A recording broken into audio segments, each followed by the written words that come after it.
সীমান্তপুর গ্রামে এক টোনা আর টুনি তাদের ভাঙ্গা বাড়িতে বাস করে। টোনা কয়েক মাস আগে প্যারালাইজড হয়ে আছে। জীর্ণ শরীর, শীর্ণ বিছানা, খাবারের পাতিলে সামান্য সস্তা খাবার। বয়স আর কতই হবে, তবুও দারিদ্র্যের ভারে বয়সটা অনেক দেখাচ্ছে। চোখে মুখে লেগে আছে বয়সের ছাপ।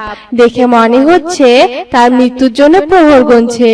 দারিদ্রতা তাদের এতটাই গ্রাস করেছিল যে টোনা আর টুনি বেশিরভাগ সময় না খেয়ে ঘুমাতো।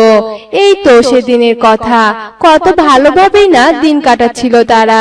সেই জীর্ণ ঘরে বসে তারা তাদের অতীতের সোনালী দিনগুলোর কথা মনে করছিল।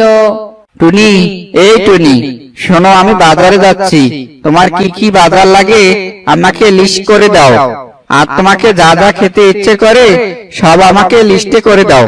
টোনা, আমার খুব মাছ খেতে ইচ্ছে করছে, আমার জন্য মাছ কিনে আনবে কেমন? তুমি মাছ খেতে চেয়েছো, আমি তা খাওয়াবো না তা কি করে হয়? তুমি বাসায় থাকো, আমি বাজার থেকে নিয়ে আসতেছি। টোনা আর টুনি এইসব ভেবে আবার বাস্তবে ফিরে আসে আর দুজনেই হেসে ওঠে। সত্যি টুনি, আমাদের আগে কত সুন্দর দিন কাটতো, কিন্তু দেখো টুনি, কি যে হয়ে গেল। আমি জানি না আমাদের কতদিন যে এই কষ্ট থাকবে। তুমি কষ্ট পেও না টোনা, সব ঠিক হয়ে যাবে। টোনা আর টুনি এসব ভাবছিল। টোনা আর টুনি বেশ ভালোভাবেই দিন কাটছিল, কিন্তু হঠাৎ করেই টোনা অনেক অসুস্থ হয়ে যায়। টোনার প্যারালাইজড হওয়ার পর টোনার হাঁটতে পায় না। তাই টোনার উপার্জন বন্ধ হওয়ায় তাদের জীবনে কষ্ট নেমে আসে। টুনিকে এখন সবার বাড়িতে কাজ করে সংসার চালাতে হয়। অন্যদিকে আবার টোনার ঔষধের টাকা।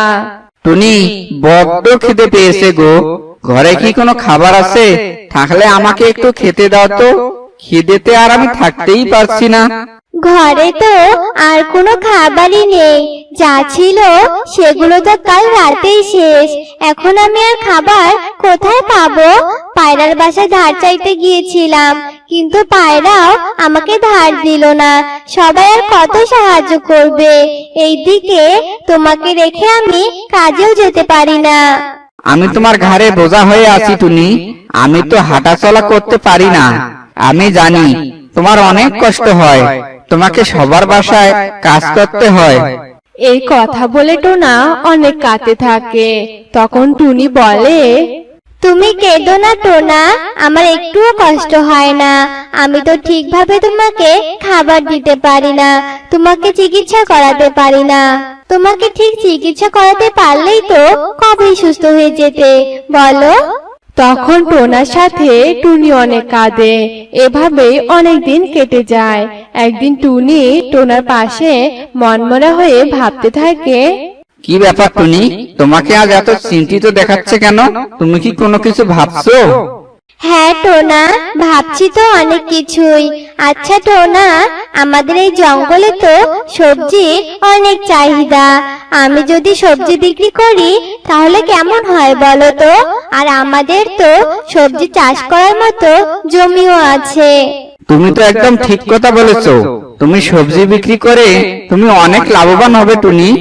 তাহলে আর দেরি কিসের বলো? আমার কাছে সামান্য কিছু টাকা আছে টোনা, ওই দিয়ে না হয় কিছু বীজ কিনে আনি।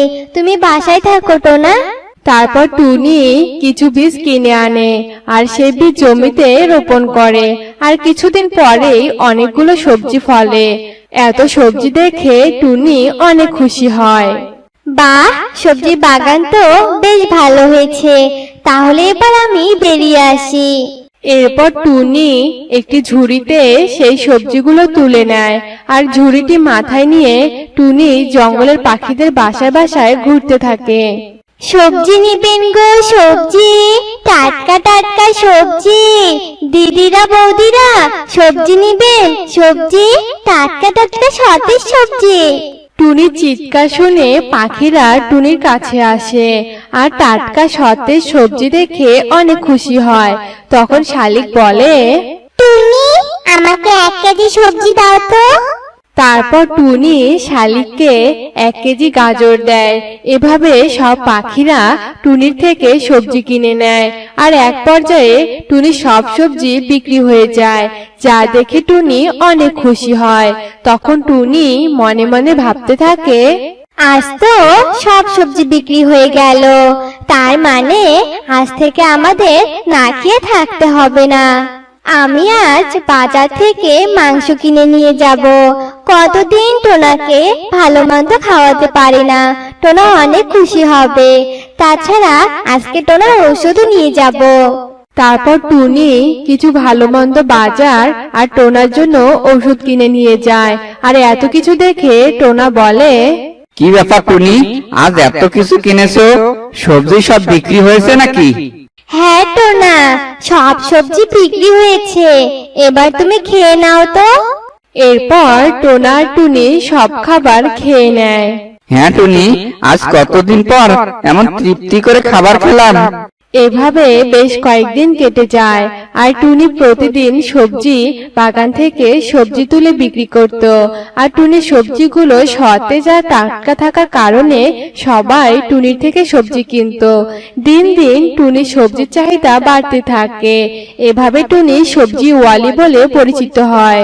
টোনা, আমার সবজির চাহিদা দিন দিন বেড়েই চলছে, তাই আমি যদি একটা সবজির দোকান দেই তাহলে কেমন হয় বলো তো? তুমি ঠিক কথা বলেছো।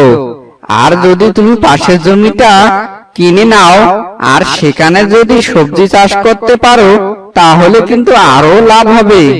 তারপর টুনি পাশের জমিও কিনে নেয় আর সেই জমিতেও সবজি চাষ করে আর একটি সবজির দোকান দেয়। এরপর সবাই টুনি সবজিওয়ালির দোকান থেকে সবজি কিনে নেয় আর টুনি অনেক টাকার মালিক হয়।